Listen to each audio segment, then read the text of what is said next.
a gente está tentando remir tempo, porque o que eu tenho a falar hoje, irmãos, eu quero ver se eu termino isso hoje. Então estou ganhando tempo, a gente não perguntou o nome de ninguém, não pegou na mão, porque eu preciso acabar esse versículo que eu comecei na quarta-feira passada hoje. E abra a tua Bíblia em Hebreus capítulo 13.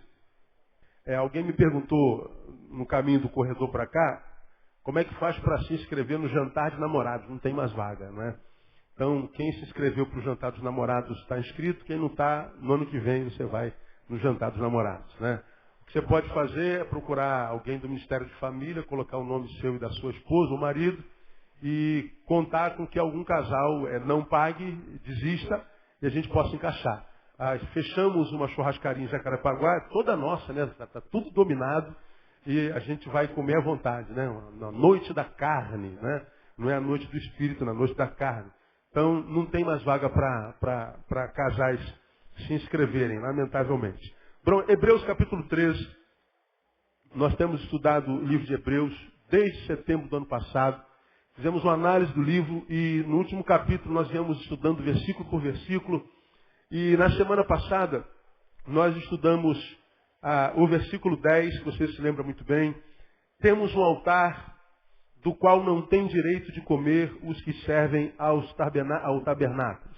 Então nós vimos que a fé traz, pela graça de Deus, um direito ao qual a descrença não tem acesso. É o que esse texto... Temos um altar, e nós aprendemos que esse altar não é o altar da religião judaica, lembrando que esse livro foi escrito para os hebreus. Não é o altar do cerimonialismo, mas o altar de Deus, no qual Cristo foi imolado para pagar o pecado da humanidade. Então nós temos o altar, onde Cristo é o próprio altar e Ele é o cordeiro imolado. Nós temos acesso pela fé a esse altar, pela fé em Cristo Jesus.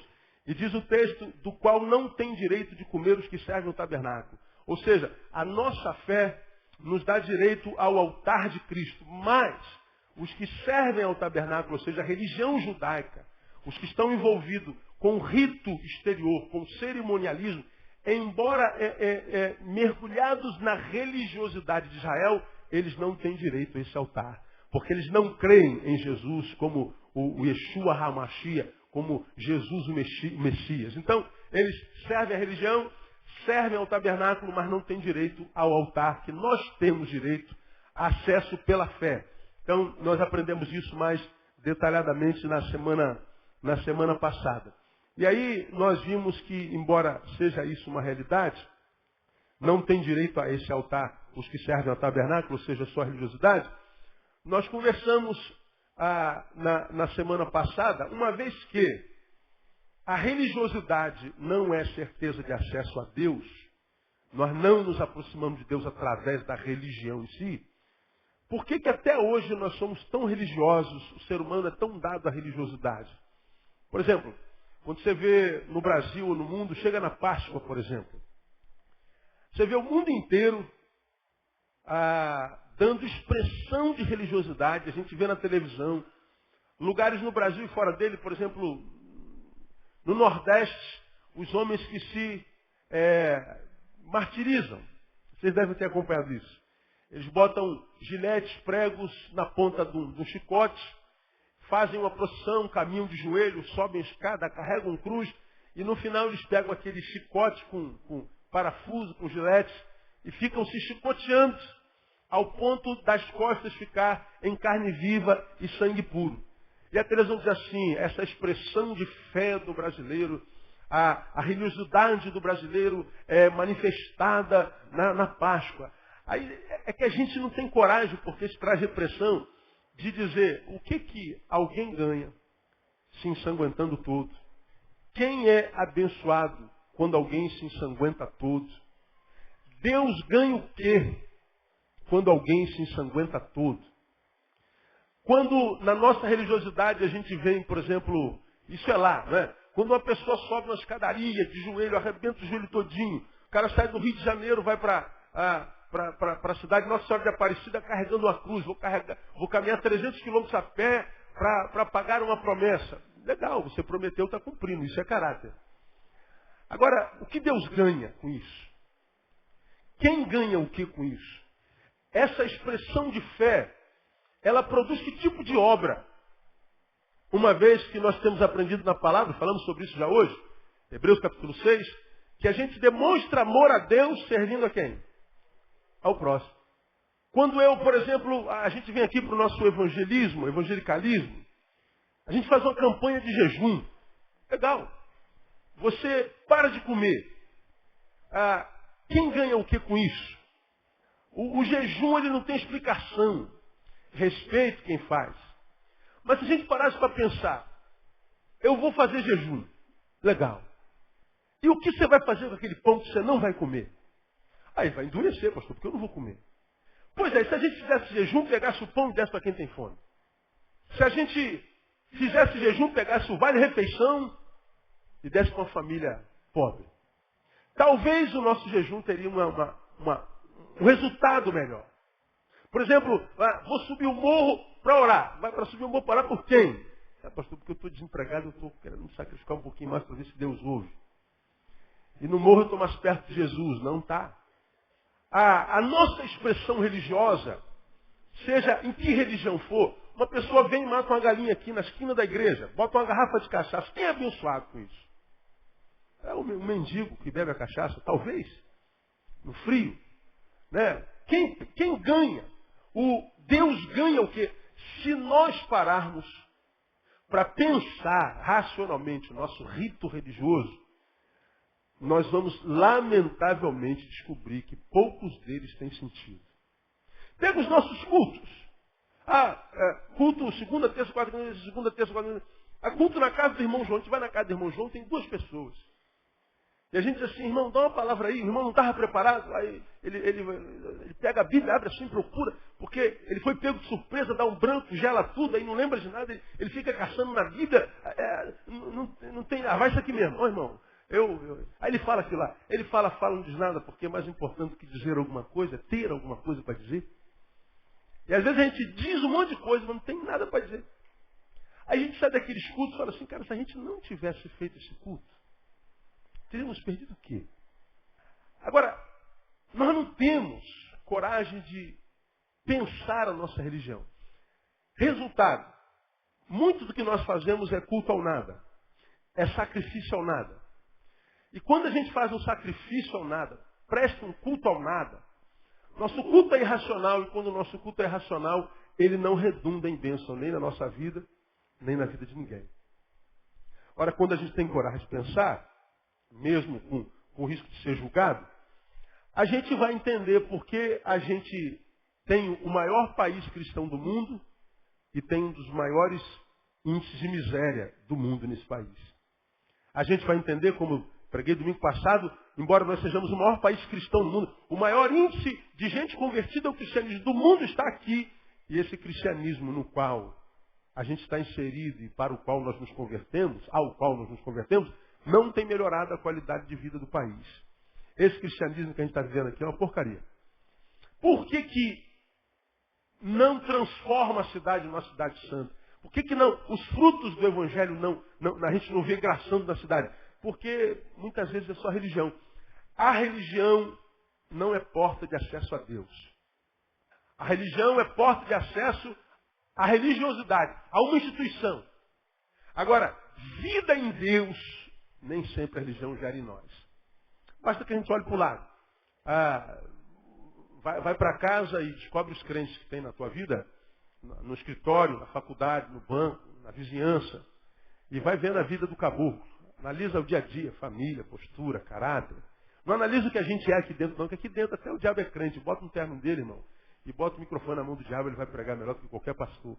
Porque um cara que se transforma em anjo de luz para se transformar num pastor ungido é fácil. Não é? Então, esse texto fala que a religiosidade ela é insípida. Ela não dá acesso ao altar de Deus. Foi o que nós aprendemos na semana passada. Então, por que a gente está tão chafurdado na religião? Por que os homens se dividem em religião, pastor? Se a religião não gera vida. Porque a religião é tudo que nos sobra quando o nosso relacionamento com Deus fracassa. Ora, se eu não tenho vida de Deus em mim, eu vou me lanhar com chicote, para que me lanhando com chicote, o meu sacrifício me dê a sensação de que eu estou fazendo alguma coisa para Deus e que Deus esteja se alegrando comigo. Deus, olha o meu sacrifício. Misericórdia quero, filho, não é sacrifício. Deus, olha como é que eu vou à igreja todo dia. Eu não pedi que você vá à igreja, eu pedi que você vá em direção ao próximo. Olha o quanto eu estou fazendo por ti. Eu não te valorizo pelo que tu faz. Olha o quanto eu estudo a tua palavra e eu sei dela. Eu não te valorizo pelo que tu sabes. Hebreus capítulo 13, versículo 1. Permaneça o amor fraternal. Eu não quero saber o quanto você faz, nem o quanto você sabe. Eu quero saber o quanto você ama. Então, se a gente não ama, se a gente não tem vida em Deus de verdade, vida naquele ser que nós somos quando não tem ninguém olhando para nós.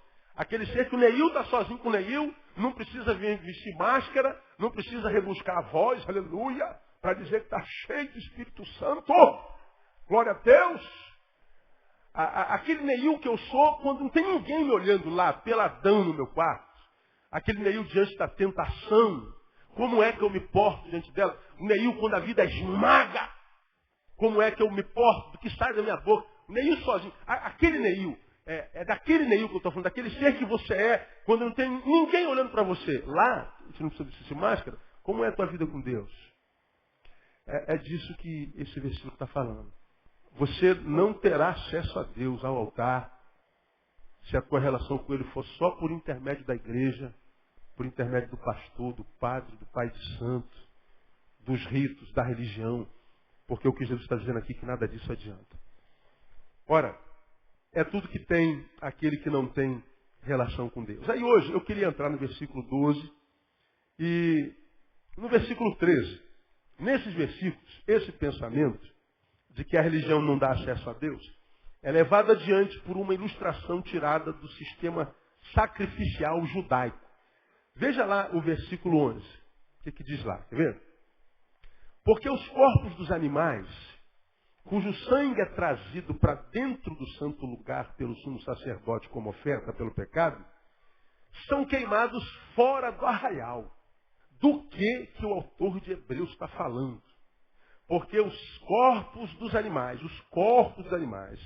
que animais? Aquele cujo sangue é trazido para dentro do santo lugar pelo sumo sacerdote. Lembra que nós aprendemos na semana passada que o templo de Jerusalém ele tinha um véu no meio, onde ficava o povão, tinha um santo lugar que era dividido por um outro véu, que é aqui onde eu estou, aqui entravam os sacerdotes, e aqui, atrás desse segundo véu onde eu estou, é onde estava a Arca da Aliança, onde entrava nem o sacerdote, só o sumo sacerdote.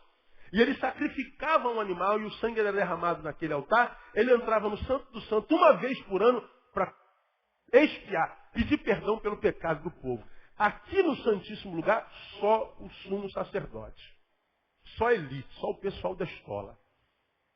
Aqui no segundo santo, do primeiro véu daqui para ir até o segundo véu, ficava os sacerdotes. Atrás do segundo véu, só o povo. O povo não tinha acesso ao santo lugar, o povo não tinha acesso à aliança, à arca da aliança, o povo não tinha acesso a Deus. O que Deus falava com o povo, falava através do sumo sacerdote. O que o povo quisesse falar com Deus, falava através do sumo sacerdote. O sacerdote era a ponte. Aprendemos isso na semana passada. A coisa era mais complicada. E quando o sumo sacerdote, nós lemos em Hebreus capítulo 9, vinha sacrificar um animal, ele sacrificava o animal, o sangue do animal era posto no altar, e depois ele pegava o corpo desse animal, levava para fora do arraial e queimava o corpo lá. É o que ele está dizendo aqui. Agora, do que ele está falando? Presta atenção, porque isso aqui é vida para você. Isso aqui é vida para você. Do que ele está falando? Vamos a Hebreus capítulo 29. Hebreus 29. Perdão, Êxodo 29. O autor de Hebreus está fazendo alusão a esse texto aqui. Porque se a gente não entende a palavra, a gente vira consumidor de Deus, como a maioria de nós.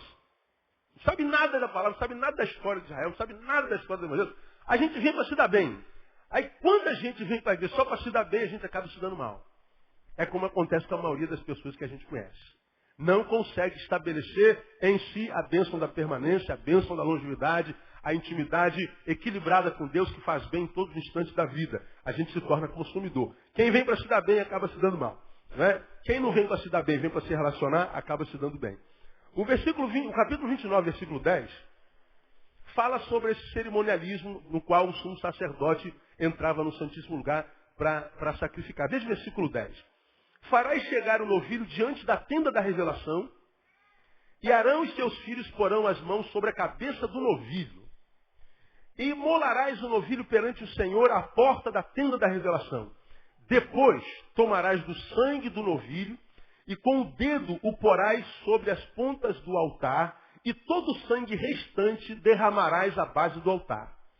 Também tomarás toda a gordura que cobre as entranhas, o redenho do fígado, os 2 rins e a gordura que houver neles, e queimá-lo-ás sobre o altar. Mas a carne do novilho, o seu couro e o seu excremento, leia para mim o restante, queimarás fora do arraial. Por quê? É o quê? Sacrifício pelo pecado. Sangue no altar e corpo queimado fora do arraial. Por quê? É o corpo que é o sacrifício pelo pecado. O sangue no altar era para expiar, para mostrar a Deus que o cordeiro foi imolado. O sangue purificador estava sobre o altar. Mas o que era apresentado como sacrifício era apresentado lá no meio do povo e não só o sumo sacerdote, que era o corpo que era queimado fora do arraial. Vamos voltar para Êxodo, capítulo 13, portanto. Como você vê, vamos olhar para Hebreus, capítulo 13. Como se vê no versículo 12, o sangue era derramado sobre o altar. Rito de purificação. O corpo era o sacrifício. Agora, veja o que diz o versículo 12 do capítulo 13 de Hebreus. Por isso também, Jesus, para santificar o povo pelo seu próprio sangue, leia para mim o resto, padeceu, sofreu onde? Fora da porta, ou seja, fora do arraial. O cordeiro, que no Velho Testamento era usado pelo sumo sacerdote, que derramava seu sangue lá no Santíssimo Lugar, cujo corpo era queimado fora do arraial, vem o autor de Hebreus e diz assim, olha, por isso, Jesus, para santificar o povo pelo seu próprio sangue, sofreu fora do arraial. Fora do arraial de quem? De Jerusalém, lá no Gólgota, lá no monte, onde todos os olhos o viram. Aquele cordeiro do Velho Testamento faz alusão ao sacrifício de Jesus, que morreu por nós exatamente para perdoar os nossos pecados, como fazia naquele tempo no Velho Testamento. E o texto diz que Jesus sofreu fora do arraial. Por que o texto diz que Jesus sofreu fora da porta? Porque depois do sacrifício de Jesus, que foi definitivo, não existe mais os véus que separavam o povo do Santíssimo Lugar. Quando você quer acessar a Deus e ter acesso a Deus, você não precisa mais entrar num templo, numa sinagoga, numa igreja, e encontrar um véu no meio, atrás do qual você que é leigo tem que ficar, e aqui dentro fica a elite da igreja, o pastor, os presbíteros, os diáconos, os obreiros, e aqui em cima tem outro véu, e aqui fica o pastor presidente, agora o bispo primaz, o apóstolo, o patriarca. Como que se agora você só tivesse acesso a Deus através de nós, o clero. O que esse texto está dizendo nada mais é de que aquilo que foi escrito no Evangelho, que quando Jesus morreu, diz lá o texto que o véu se rasgou de onde a onde? Quem se lembra? Do alto a baixo. Quando Jesus foi imolado lá no alto, fora da religiosidade, fora de Jerusalém, ele está dizendo, todo o véu de separação entre o homem e Deus foi rasgado. Ou seja, o acesso a Deus está disponível para qualquer um. Posso ouvir um glória a Deus aí? Não. Portanto, meu irmão, escuta o que eu estou te falando. O teu acesso para Deus está liberado. Você não precisa mais do pastor Neil para isso. Você não precisa do apóstolo, do padre, do pai de santo. Você não precisa mais da religião para isso. Você não precisa matar galinha, você não precisa dar oferta. Você não precisa usar terno e gravata. Você não precisa mais sacrificar. Jesus já fez o sacrifício. E por que ele fez fora do arraial? Porque lá fora do arraial, onde o cordeiro era imolado, ele expia o pecado de todos nós. Não tem mais sumo sacerdote. Por que eu acho que é importante que a gente entenda isso aqui, irmão? Quantas vezes a gente encontra tanta gente na igreja com a estima tão baixa? Porque acha que Deus não ouve. E aí o que acontece quando o crente acha que Deus não ouve? Ele começa a buscar em igrejas.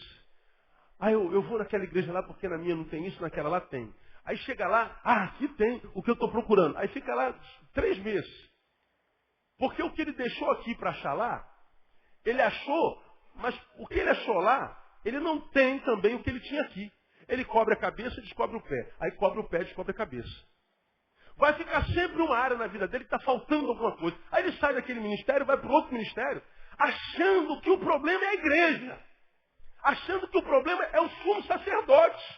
É o sumo sacerdote daquela igreja que não tem poder. É aquela igreja que é tradicional, não é aquela igreja que é pentecostal. Não é aquela que é neopentecostal, é aquela do fogo. É aquele cantor, é aquele pastor. E a gente vai comparando sumo sacerdote com sumo sacerdote. Pastor com pastor. Cantor com cantor. Estrela gospel com estrela gospel. E a gente não vê que a gente está criando uma geração de crente astrólogos. Vivem atrás dos astros. E o que acontece com esses crentes? Estão sempre frustrados com Deus. Se você não tem preguiça de estudar, pega os ventos que passaram no Brasil desde a década de 80 até hoje. E vai apontando cada um. A gente vê, por exemplo, na década de 80, começou o fenômeno comunidades evangélicas. Lembra disso? Quem é crente velho aí? Apareceu, por exemplo, a comunidade evangélica Vila da Penha, formando músicas novíssimas, de onde saiu a comunidade de Zona Sul, Kleber Lucas, saiu quem mais nos dizendo aí? Aline Barros, um monte de gente que pululou de comunidades evangélicas voltada para o louvor, e foi uma avalanche na década de 80. No final da década de 80, começou a romper tudo, hoje não tem mais comunidade evangélica. A gente chega no final da década de 80, um pouquinho depois do meado, aparece um fenômeno musical chamado, quem se lembra? Nem eu. Grupo, é muito conhecido, meu Deus, falhou aqui, não anotei.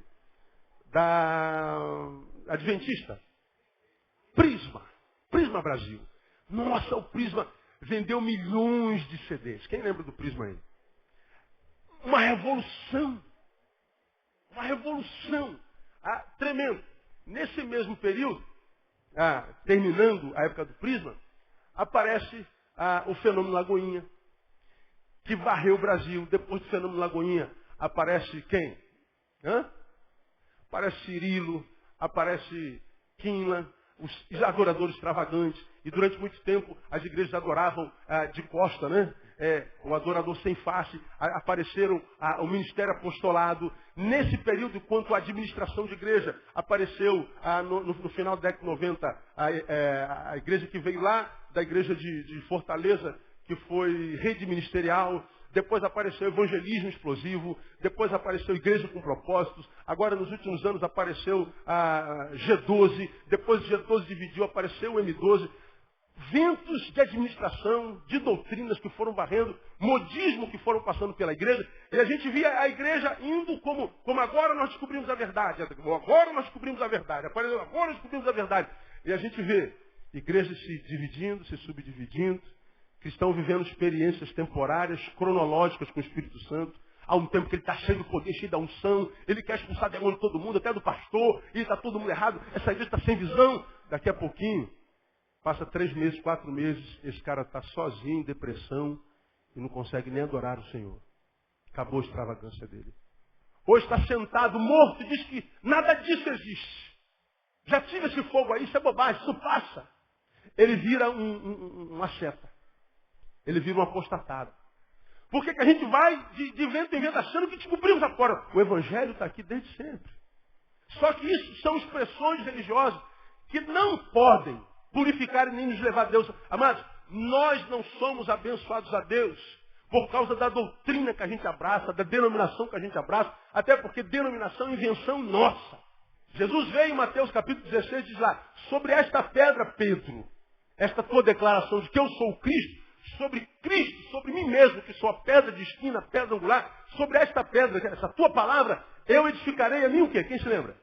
A minha igreja batista, isso que está lá? A minha igreja metodista, igreja presbiteriana, edificarei a minha igreja. Ele deu para a igreja um nome. E nós fomos e demos o sobrenome. E em nome do sobrenome, o nome perde sentido. A gente está dividido no Brasil por causa do sobrenome. Não é por causa do nome. Igreja todos nós acreditamos ser, mas o nosso sobrenome é diferente. Nós somos de família diferente. Como eu sou da família Barreto, como o Leônidas é da família Marcelino, como você é da família Silva, como outra é da família Correia. Somos da mesma raça humana, mas de família diferente. A igreja, ela é da mesma raça, a espiritual, mas de família diferente. No que nós estamos divididos? Na religiosidade, na religião. E enquanto a religião for a razão da nossa separação, da nossa divisão e do nosso existir, nós vamos ter pessoas dentro das nossas igrejas que parecem ser tão espirituais, mas só parecem. Vão viver de aparência mesmo. Essa palavra aqui não é para todos, essa palavra é para quem ainda tem ouvido. É para quem não se conforma em servir um Deus do tamanho do nosso, e tudo que tem no arraial dele é admiração do homem. Oh, que irmão abençoado, oh, que irmão ungida, oh, que irmão maravilhoso, oh, que santo varão de Deus é. Todo mundo pensa que você é isso, mas você sabe que você não é isso. Aí a gente escolhe que tipo de vida a gente quer ter, que tipo de vida quer viver. Se a gente quer o tapinha nas costas dos homens, ou se a gente quer a aprovação de Deus. A gente tem a vida que a gente quer. Agora, o que esse texto está dizendo é que quando Jesus morreu, todo rito, todo cerimonialismo perdeu sentido. Por que nós viemos à igreja então, pastor? Para congregar, para estarmos juntos. Para termos a sensação de família, de comunhão. Ó, quão bom e quão maravilhoso é que os irmãos vivam em união. Ali o Senhor ordena a bênção e a vida para sempre. Estar na igreja é estar não para que nós sintamos, prestamos serviço a Deus, não. Mas é para que nós comunguemos com o povo de Deus. Porque não é da igreja que eu dependo do Deus da igreja. E a igreja de Deus está onde 2 ou 3 invocarem o seu nome. Então, o objetivo da igreja nunca poderia ser só construir prédios. Os prédios são importantes para que nos ajudem a servir. Mas uma igreja não é abençoada à medida da catedral que ela constrói. Senão nós íamos para a África e os africanos estão lá debaixo de uma árvore, adorando ao Senhor, cantando, dançando com toda alegria, e a gente achar que Deus abandonou aquele povo, e não é. Vá à África, um dos lugares mais pobres do mundo, e você vai ver uma das igrejas mais abençoadas do mundo. Pobre de mamão, mas rica da graça de Deus. Não é mais religiosidade. Então, amado, com essa palavra aqui eu quero dizer o seguinte: você tem acesso direto a Deus. Não precisa depender de homens. O véu foi rasgado, como diz, infelizmente, João Alexandre. Hoje nós estamos recosturando o véu. Há muita gente recosturando o véu. Porque a gente está debaixo de rito. Não, você tem que fazer isso, você tem que fazer aquilo. Se você quer, você tem que... batalha espiritual de alto nível. Você tem que santificar, tem que passar pela corrente. Tem que fazer as 90 semanas, 300 dias. Os 518 pastores. O sabonete com os elementos da Santíssima Trindade. Pega o óleo ungido, pega não sei o que ungido. A gente vai criando um monte de estrutura que a gente acredita que através dela nós seremos abençoados. Irmão, o véu está rasgado. A porta está aberta. Entra e seja abençoado. É o que o texto está dizendo aqui. Mas, pastor, se a gente não inventar essas coisas, o povo se dispersa. Se o povo se dispersa, não é rebanho. Tem que se dispersar mesmo. Porque a relação de Deus com a sua ovelha está lá na Bíblia. Com o seu povo. É a relação de pastor e ovelha. E não de peão, de boiadeiro e gado. Porque a relação da igreja local parece mais a relação de peão com gado. A gente vai um com o berrante atrás, aí a gente vai guiando. A gente chama de chofar. Atrás vai o peão de bodeiro. Malhada, Leandro, amor, Djalma, Georgina. Aí de vez em quando acontece um problema, a boiada se dispersa. Puf! Aí o peão de boiadeiro tem que estar laçando todo mundo. Vem cá, Flavão, volta, Alisson. E a gente tem que estar atrás da boiada o tempo inteiro. A gente acreditou que pastorear é ir atrás da boiada o tempo inteiro. Jesus usa a figura do pastor e da ovelha. Ele diz, as minhas ovelhas ouvem o quê? A minha voz e fazem o quê? Segue. Na relação de Deus com o seu povo, não é Deus que vai atrás do seu povo que vai atrás de Deus. Não é o pastor que vai atrás da ovelha, é a ovelha que vem atrás do pastor. Porque ouve a sua voz. Ah, pastor, mas a Bíblia diz que o bom pastor, ele vai atrás de cada uma, porque eram 100 ovelhas, tinha 99, uma não estava, e o pastor foi atrás de uma. Pois é, só que essa uma estava no abismo, machucada. Não estava com as outras, não porque não queria, mas é porque não podia. Não era um produto da volição, da vontade. Tanto é que diz o texto que pegou nos seus ombros, curou sua ferida e veio carregada. Não estava aqui, não porque não queria, é porque não podia. Agora hoje, o crente não vem à igreja. Aí estou magoado, porque a pastora não me deixa dançar mais no domingo, só bota para dançar na quarta-feira. Quarta-feira a igreja não está lotada. Não vou mais porque eu passei no corredor e a irmã Joana, quando eu fui cumprimentá-la, não me cumprimentou, aquela igreja tem amor. Eu não vou mais. Agora, tu vê esse miserável desse crente no futebol de terça-feira, toda terça-feira. Todo dia de manhã cedo ele passa na porta da igreja caminhando. Você encontra com ele no Carrefour todo dia. O miserável só não vem para a igreja. Por que não vem para a igreja? Porque não quer. É um ato da volição, da vontade. Não temos que buscar ninguém que não queira estar com a gente. Eu não estou perguntando se você concorda. Eu estou falando o que está na Bíblia. A gente tem uma relação de peão de boadeiro e gado. Aí, a igreja está tão preocupada em convencer o crente que a gente não tem tempo de converter o não crente. A gente não tem tempo para servir, a gente não tem tempo para ouvir, a gente não tem tempo para ir, porque a gente está aqui arrumando os crentes no céu. Ô irmão, não brigue, você cantou quarta-feira passada, quarta-feira que vem a senhora canta. Não, quarta-feira não, tem que ser domingo, senão eu não canto. Tá bom, então. Ô irmão, será que você pode dar vaga para ele? Ô irmão, não se mete. A gente está aqui apaziguando os poderes. Está aqui com as personalidades feridas, magoadas, decepcionadas. A gente está aqui alimentando a mediocridade dos outros, arrumando os crentes, todo mundo salvo. E a gente está aqui perdendo tempo com os salvos. E os não salvos estão caminhando aos borbotões para o inferno, por causa da gente. Por causa dos religiosos. Religião é uma desgraça. Agora, quando a vida de Deus é gerada em nós, irmão, haja o que houver, a gente vai dar glória a Deus. O Senhor deu, o Senhor te tomou. Louvado seja o nome do Senhor. Eu passei no corredor, o pastor virou a cara. O problema é do pastor, porque perdeu o privilégio de ver minha cara bonita. Aí eu queria louvar domingo, mas a Marta só me bota para louvar quarta-feira. Eu não estou louvando nem a Marta nem a igreja. Eu quero louvar o nome do Senhor. Se não botar quarta-feira, eu louvo no banheiro, louvo no ônibus. Aí eu fui apertar a mão da pastora, a pastora apertou a outra primeiro, não quis apertar minha mão, perdeu. Minha mão estava com Vitória Secret, se ela podia ser abençoada. Aí eu não vou lá naquela igreja porque aquele homem está lá, eu não gosto dele. Ele que saia, eu não. Aquele foi o lugar onde o Senhor me plantou. Isso é ser discípulo. Isso é saber a vontade de Deus para a sua vida. Quando uma igreja é composta por gente assim, a gente não perde tempo com o menino.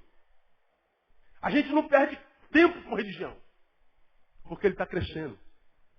Agora, nós criamos uma comunidade chorão. Tempo inteiro reclamando. Tempo inteiro chorando. Tempo inteiro magoado. Eu estou um mês sem a igreja, ninguém me veio visitar. O tempo que você teve na igreja, visitou a quem? Ninguém foi à tua casa, tu não veio à casa de Deus, por quê? Por que tem que ir lá e você não pode ficar? Tu é melhor que quem? O que falta é gente que não tem rabo preso para pregar a Bíblia. Porque a gente trata membro como cabeça de gado. A gente não pode perder ninguém, porque a gente perde dízimo. Né? A gente perde número. E enquanto a gente tratar a ovelha como cabeça de gado, não podemos perdê-lo não pelo valor inerente que ele é, porque é gente, mas porque é cabeça de gado, porque é número, porque é dízimo. A igreja vai continuar sendo um antro de religiosidade. Mas não há verdade no seio dela. Vai ser como aquela igreja do Apocalipse. Tem famas de que vive, mas estás morta. E vai ser rejeitada pelo Cordeiro. Porque a religião não nos aproxima de Deus em nada. Então diz o texto que Jesus foi sacrificado fora do arraial. Para que todos tivessem acesso. Todos os que quisessem. As minhas ovelhas ouvem a minha voz e me seguem. Ovelha vai atrás do pastor. Gado vai na frente. Então a relação com Jesus é com a orelha. A fé vem pelo ouvir. Não é? Então quem tem ouvidos, ouça. O que é esse arraial? Quando a gente vai lá, no versículo 11, porque os corpos animais cujo sangue é trazido para dentro do santo lugar pelos justos sacerdotes como oferta pelo pecado, são queimados fora do arraial. Caramba, já são 9h20. Por isso também Jesus, para santificar o povo pelo seu próprio sangue, sofreu fora da porta, ou seja, fora do arraial. Ao 13. Saiamos, pois, a ele fora do arraial, levando o seu próprio. O que é? Saiamos, pois, a ele. A Jesus fora do arraial. Ora, se Jesus foi sacrificado fora do arraial, fora da porta, o convite do autor de Hebreus é, então vamos sair da porta também, vamos atrás de Jesus. Vamos sair a ele fora do arraial. Que arraial é esse? Lembra que ele está escrevendo aos Hebreus. O arraial é a religião judaica. Agora, eu quero mostrar uma coisa para você muito interessante. Quando a Bíblia diz, saiamos a Jesus, que foi o cordeiro imolado fora do arraial, fora das paredes da religião, fora da influência do sumo sacerdote, fora da influência do matar cordeiros, porque ele já rejeitou isso desde Amós, desde Isaías. Estou farto dos vossos sacrifícios, das vossas ofertas queimadas. Já não me tragam ofertas, porque já não vos suporto mais. Amós falou sobre isso contundentemente, Isaías falou sobre isso contundentemente, Jesus falou sobre isso contundentemente. Jesus se deu bem com a prostituta, se deu bem com o deputado Zaqueu, ladrão de imposto. Jesus se deu bem com toda a raça de gente, só não se deu bem com os fariseus e com os judeus. Você vê Jesus no capítulo 23, só chama os caras de hipócritas, sepulcro caiados, hipócritas, judeus. Por isso Jesus viveu o seu ministério fora do arraial, fora de Jerusalém, fora do judaísmo, para que qualquer um, judeu ou não, tivesse acesso. Agora eu quero mostrar a você uma realidade sobre religião e sobre religiosidade. Eu quero que você seja bem rápido com a sua Bíblia. Nós vamos ler muitos textos agora, porque a gente precisa ler para que você entenda uma coisa e a gente termina. Vamos começar por Mateus capítulo 2. Isso aqui é tremendo. Mateus capítulo 2, versículo 13. Vai atentando, só preste atenção. E havendo ele se retirado, eis que um anjo do Senhor apareceu a José em sonho, dizendo, levanta-te, toma o menino e a sua mãe, foge para o Egito, e ali fica até que eu te fale, porque Herodes há de procurar o menino para que leia? Para matar. Jesus mal tinha nascido. E Herodes já procurava Jesus para matar. Porque Jesus era uma ameaça ao poder institucional. Como disse alguém, a graça é a desgraça dos poderosos. Porque a graça torna todo mundo igual. Tira o poder dos poderosos e diz, todos são iguais perante Deus. Então a graça é a desgraça dos poderosos. Quando foi anunciado que o Messias nasceria, o rei de Israel, desde o nascimento, Jesus era procurado para ser morto. 2:3. Vamos a Mateus 16, 21. 16, 21. Desde então, depois que ele disse sobre esta pedra que caiu na igreja, 16, 21. Desde então começou Jesus Cristo a mostrar aos seus discípulos que era necessário que ele fosse a Jerusalém, que padecesse muitas coisas dos anciãos, dos principais sacerdotes, dos escribas, que fosse o quê? Morto. E que ao terceiro dia ressuscitasse. Jesus estava preparando os discípulos para dizer, olha, eu vou sofrer na mão dos anciãos, dos sacerdotes, dos sumos sacerdotes e vou ser morto. Vamos mais adiante. Capítulo 23, versículo 31. 23, 31, ele está arrebentando com os fariseus aqui. Lá no 31 ele diz assim, assim vós testemunhas contra vós mesmos, que sois filhos daqueles que mataram os profetas. Enchei vós, pois, a medida de vossos pais, serpentes, raça de víboras, como escapareis da condenação do inferno? Portanto, eis que eu vos envio profetas, sábios e escribas, e a uns deles matareis e crucificareis, e a outros açoitareis nas vossas sinagogas, e os perseguireis de cidade em cidade. Veja o 37, Jesus então chora sobre Jerusalém. Jerusalém, Jerusalém, que fazes o que? Leia para mim. Faz o que com os profetas? Mata. Jesus vê Jerusalém e diz assim, Jerusalém, ô Jerusalém, como é que tu pode matar todos os profetas que vão até ti? Profeta não pode entrar no arraial de Jerusalém que era morto, por causa da religião estabelecida. Vamos mais adiante, 26:4. Vai segurando aí. 26:4. Conspiração contra Jesus. 26:1. Havendo Jesus concluído todas essas palavras, disse aos seus discípulos, sabeis que daqui a 2 dias é Páscoa e o Filho do Homem será entregue. Então os principais sacerdotes, os anciãos do povo, se reuniram no pátio da casa do sumo sacerdote, qual se chamava Caifás. Então está lá, né, os sumos sacerdotes, os anciãos, tudo sacerdotes, e deliberavam como prender a Jesus e prender Jesus à traição e fazer o quê? Matar. O que os sacerdotes, sumos sacerdotes, os anciãos queriam fazer com Jesus? Matar. Muito bem, vamos a 27:1. Uma páginazinha depois. Ora, chegada a manhã, todos os principais sacerdotes, os anciãos do povo, entraram em conselho contra Jesus. Para quê? Para o matarem. Matar, matar e matar. Passa 2 evangelhos, vamos a João. João, capítulo 5. 5,16. Por isso os judeus perseguiam a Jesus porque fazia essas coisas no sábado. Mas Jesus respondeu, meu pai trabalha até agora, eu trabalho também. 18. Por isso, pois, os judeus ainda mais procuravam o quê? Matá-lo. João capítulo 7, versículo 1. Depois disso andava Jesus pela Galileia, pois não queria andar pela Judeia, porque os judeus procuravam o quê? Matá-lo, matá-lo, matá-lo. 7:19. Não vos deu Moisés a lei, no entanto nenhum de vós cumpre a lei. Por que procurais matar-me? Respondeu a multidão, que respondeu, tens demônio. Quem procura matar-te? Ou seja, Jesus já tinha fugido dele várias vezes. E pergunta, vocês dizem que são de Moisés, não cumpre a lei de Moisés, ainda procuram matar. Você está endemoniado, Jesus. Vocês já imaginam Jesus endemoniado? Quem é que procura matar-te? Jesus já tinha fugido dele 1000 vezes. Vamos mais adiante. Veja o versículo 8, 37. Bem sei que sois descendência de Abraão, contudo, procurais o quê? Matar-me. 11:53. Textos diferentes um do outro. Desde aquele dia, pois, tomavam conselho para quê? Para o quê? Matá-lo. Últimozinho, 16:1. Tenho-vos dito essas coisas para que não vos escandalizeis. Expulsar-vos-ão das sinagogas ainda mais. Vem a hora em que qualquer que vos o quê? Matar, julgará, prestar um serviço a quem? A Deus. Jesus está dizendo, vão matar vocês, meus discípulos. Vão fazer, estamos fazendo isso em nome de Deus. Muito bem. Parece-me que a religião do tempo de Jesus só pensava em fazer o quê? Matar. Matar, matar, matar, matar. Muito bem. Quando a gente chega no livro dos Atos dos Apóstolos, abre a tua Bíblia, Atos dos Apóstolos, capítulo 2, é o livro seguinte, algumas folhas depois, 2:53, você lê assim, não é 2:53, notei errado. Esquece o 2:53. Vamos ao 3:14. 3:14 diz assim, mas vós negastes o santo e justo e pediste que se vos desse um homicida. E o quê? Mataste a quem? O autor da vida e quem mais? A quem Deus ressuscitou dentre os mortos.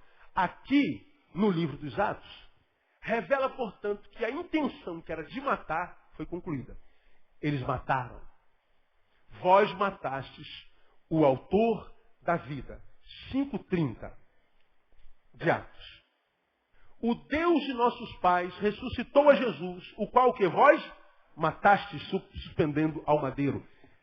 Os apóstolos estão falando com os mesmos com os quais Jesus falaram. Vocês procuram matar, procuram matar, procuram matar. E agora vem o apóstolo e diz assim, vocês mataram. Foi concluído. Depois que Jesus morreu, mudou a religião? Vamos ver. Atos capítulo 9. Veja o 24. Mas as suas ciladas vieram ao conhecimento de Saulo. E como eles guardavam as portas dia e de noite, para fazer o quê? Tirar-lhe a vida, para matá-lo. Agora eles estão querendo matar quem?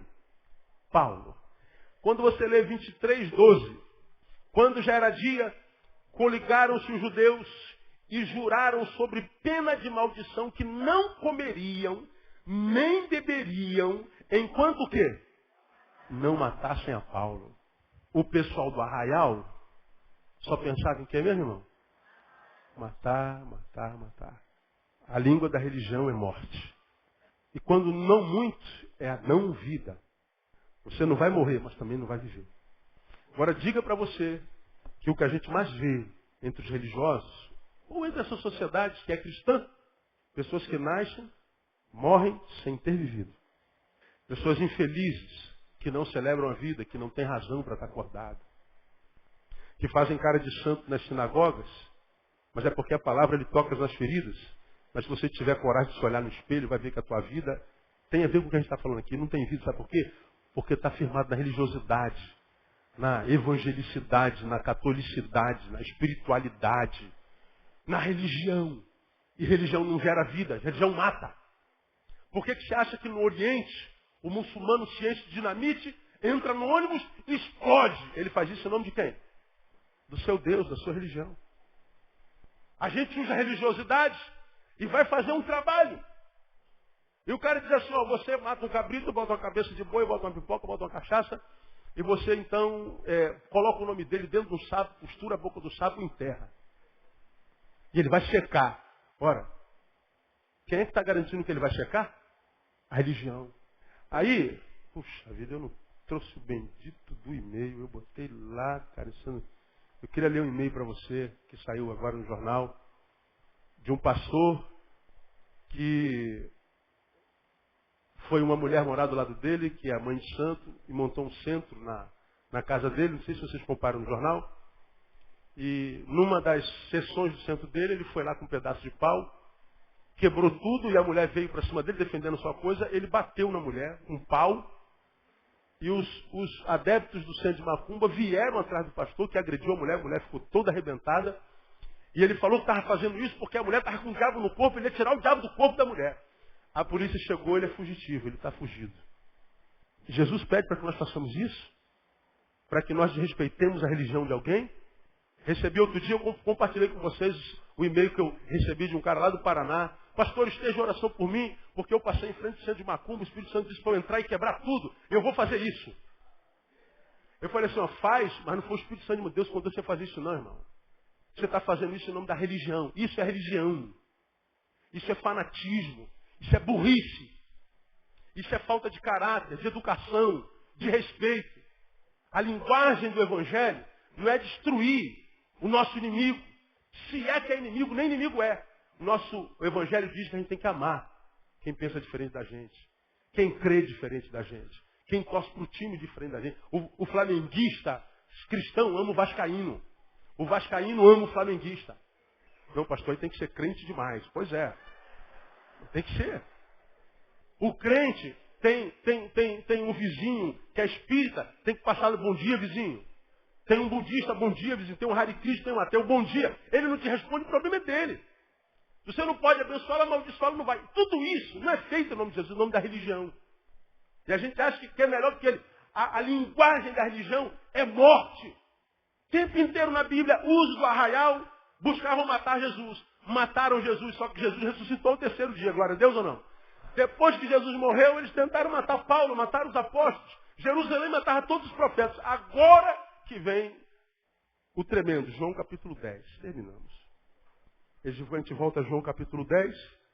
A gente vê Jesus falando uma palavra que todos nós conhecemos, mas não tínhamos noção a respeito do que de fato Jesus estava falando. O que está escrito aí? O ladrão não vem senão para quê? Matar, roubar e destruir. O que a religião faz? Mata. Jesus está dizendo que a religião do arraial estava a serviço do diabo. Em nome de Deus, fazendo a obra do diabo, matando, roubando e destruindo. Aí você fala assim, pastor, mas isso é a religião deles. Não. A nossa também mata. Mata a alegria, mata a liberdade, mata a espontaneidade, mata a intelectualidade, mata a beleza, mata a cultura. A gente olha para o povo de Deus e a gente diz que é feliz por causa dos ajuntamentos. A gente celebra, a gente pula, a gente ri. Isso é ótimo. E quando acaba o culto, o que eles veem em nós? O que teu vizinho vê em você? Vê em mim? O que meu brother que trabalha na mesa ao lado pensa de mim? Porque o que ele pensa de mim, ele pensa de todo o povo de Deus. Quando Jesus diz que o ladrão vem para matar, roubar, destruir, ele não fala só do diabo, ele fala da religião a serviço do diabo. Que produz fanáticos, gente descerebradas, que se relaciona com a instituição pensando que é com Deus, e que porque se relaciona com a instituição pensando que é Deus, está morta, e nem sabe que morta está. Aí, quando a gente ouve uma palavra, a gente escolhe, irmão. Você pode continuar morto na tua religião, um batista morto, um assembleano morto, um metodista morto, ou você pode, quem sabe, aprender a amar a Jesus mais do que a tua denominação e viver. Porque quando a gente serve a Deus, quando a gente serve a Jesus, onde Jesus estiver realizando uma obra, no lugar que for, na igreja que for, na denominação que for, a gente entra e se sente em casa.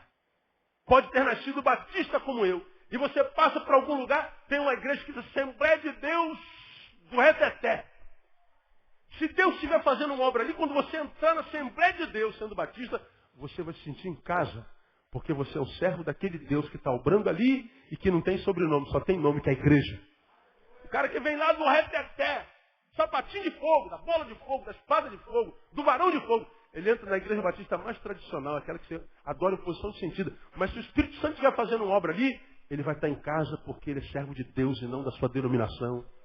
Agora hoje não. Nós, no nosso idiotismo, vivemos numa guerra fria. Sua igreja, como diz um pastor que alisou o cabelo, botou leite de contato verde e fez sobrancelha, os tradicionais não foram batizados, não foram queimados, não foram salvos ou batizados no fogo do Espírito Santo, mas foram batizados no vinagre. Ele acha que o poder de Deus escolhe igreja para se manifestar.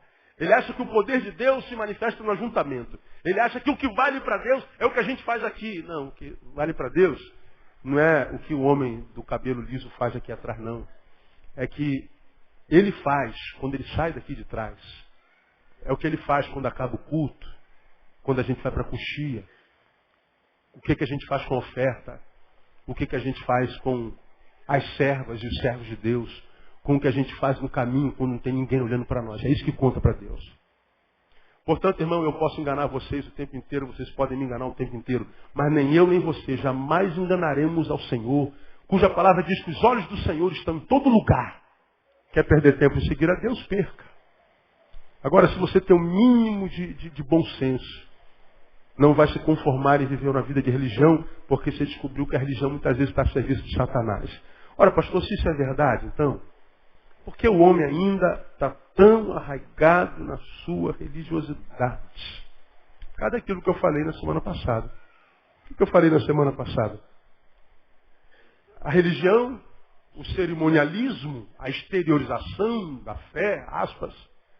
Primeiro, a religião, o cerimonialismo requer muito menos esforço do que o essencial. É mais fácil acender uma vela, matar um cabrito. É mais fácil. Desliga seu celular, irmão, você está atrapalhando.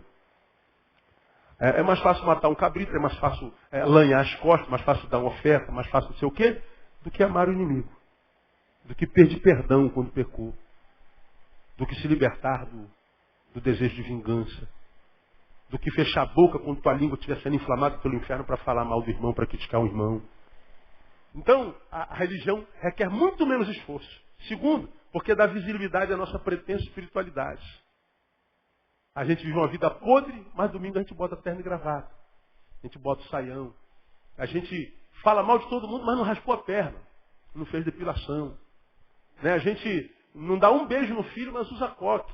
A gente vem com o nosso Rolex, a gente vem com o nosso carro do ano. Então, o nosso rito, nossa exteriorização dá a sensação de que a nossa espiritualidade está sendo observada. É por isso. E por último, porque é a única opção restante para quem não tem vida em Deus. Quem não tem vida em Deus tem que se tornar religioso, tem que tornar batistão mesmo. Assim, eu sou batista até embaixo d'água, vai morrer afogado. Eu sou assembleano do sapatinho de fogo, vai ficar sem andar porque teu pé vai queimar. Eu sou presbiteriano desde a alta geração, vai ficar aí quando vier o juízo. Pois é, você tem que falar, eu sou de Jesus, desde que Jesus me alcançou, e onde Jesus estiver, ali estou eu, abençoando e sendo bênção no nome de Jesus. Sendo de Jesus. E quando a gente é de Jesus, a gente está bem em qualquer lugar. E aí, Jesus vem dizer que o que vale a pena não é a religião, não é a lei, não é cerimonialismo. Jesus diz agora que o que faz valer a pena é o amor. Terminamos lendo Romanos capítulo 13, onde o apóstolo São Paulo, que tentaram matar e mataram, escreve para a gente dizendo assim, 13, 8. A ninguém devais coisa alguma, senão o amor recíproco. Pois quem ama ao próximo, tem cumprido o quê? Como é que a gente cumpre a lei hoje? Amando o próximo. 9. Com efeito, não adulterarás, não matarás, não furtarás, não cobiçarás. Se há algum outro mandamento? Tudo nesta palavra se resume. Amarás ao teu próximo como? A ti mesmo. O amor não faz mal ao próximo. De modo que o amor é o quê? O cumprimento da lei. Quem é que cumpre a lei hoje aos olhos da graça de Jesus? Quem ama. Então, meu irmãozinho do sapatinho de fogo, do azeite de fogo, do tradicionalismo tradicional, você metido a besta porque tem teologia, tem pós-graduação em teologia, você que acha que é mais do que todo mundo porque usa a perna, ele não usa, porque tua saia é mais comprida, tua perna é cabeluda, dela é não, porque se eu não usar brinco ela usa, você está fazendo sacrifício ao nada. Porque se o que conta é o brinco, quando você vira uma mulher de brinco, você não vai julgá-la. Vai amá-la e orar por ela para que aquele brinco saia da orelha dela. Se você não concorda com a visão daquela igreja, você vai calar a boca. Mas não vai sair saindo por aí falando mal daquela igreja. Você não vai com a cara daquele pastor, você vai calar a tua boca. Mas não vai falar contra o pastor daquela igreja, porque aquele pastor daquela igreja pode ser um homem de Deus e você não sabe. Você só acha que ele não é por causa da tua religião. Você está vendo que a religião não vale merda nenhuma. E se você for um homem de Deus e não só um homem da religião, você vai sair daqui pensando sobre isso e vai tentar mudar, se for o caso. Se não, vai sair daqui com essa cara de judeu que está aí, de juiz, achando ruim, mas não consegue levantar para ir embora. São quase 10 horas da noite. O que está fazendo aqui até agora? Então, irmão, já que você está servindo um Deus do tamanho do Deus da Bíblia, viva a vida que Ele prometeu para você na Bíblia. E para de ficar vivendo essa vida mentirosa, de que parece ser isso tudo não sendo. Porque alguns de vocês, 2 ou 3, eu não concordo com nada disso, não acho que é isso. Vou continuar com minha religiosidade, com minha... Pois é, vai sair falando mal. Ao invés de ser julgado pela palavra, julga o pregador. Porque o fariseu não tem ouvido. Eles ouviram, viram, testemunharam de Jesus. Mas Jesus, ele desconfigura, desconstrói o status quo. Ele toca na minha ferida. E quando toca na minha ferida, eu rechaço. Pois é. Quando um discípulo é tocado na ferida, se foi Deus quem tocou, ele diz, Senhor, toca, porque a tua exortação é bênção para a minha vida. A exortação de Jesus não humilha, não diminui. A exortação de Jesus exalta. Então, meu irmão, já que você serve o Deus da Bíblia, não é aquele Deus que fica pendurado na parede das igrejas. Não é o Deus ou do mar, o Deus só da floresta, o Deus só da rua, o Deus só da lua. Não. Tu serve o Deus do universo. Se existe o Deus da terra, o Deus da água, a deusa do não sei da onde, pois é, eles são deuses dali do cantinho dele. A gente serve o Deus dos deuses, Senhor dos senhores. Nós servimos o general e não o sargento. Já que você serve ao general, irmão, viva como quem serve o general. E pare de satisfazer com tapinha nas costas e a honra dos homens. Porque por mais santo você seja, sendo o mais quente dos pentecostais, os tradicionais vão falar mal de você. Sendo o mais inteligente e teológico dos tradicionais, terá sempre um pentecostal falando mal de você. Falaram mal de Jesus, imagina de você. Então, em vez de tentar agradar homens, agrade a Deus. É muito mais fácil agradar a Deus do que aos homens. Quem agrada a Deus vai desagradar homens. Agora, quem agrada a Deus, Deus vai trazer homens que vão fazer bem para a alma dele. Você não vai ser vítima da tua geração. Você vai ser bênção para a tua geração e pela tua geração bem-aventurado. Simplesmente por uma razão. Você vai estar plantado, você vai ser como uma árvore plantado junto a ribeiro das águas, que dá seu fruto na estação própria. E tudo quanto fizer, prosperará. Não para de perder, irmão. Para de viver essa vidinha aí. Diga, Senhor, eu quero viver essa vida como quem está plantado junto às águas. E você já aprendeu que não é através da religiosidade. Não é pelos ritos. Não é pelo domingo, pela quarta-feira. É pelo dia a dia. Na tua vida subjetiva, na tua vida particular. É que Deus vai honrar você. E se Deus achar sinceridade no teu coração, meu irmão, Ele está dizendo, todas as bênçãos virão sobre ti e te alcançarão. Deus vai te dar vitória. Quem quer, diga, eu quero isso, pastor. Então aplauda o Senhor bem forte. Vamos ficar em pé, vamos embora.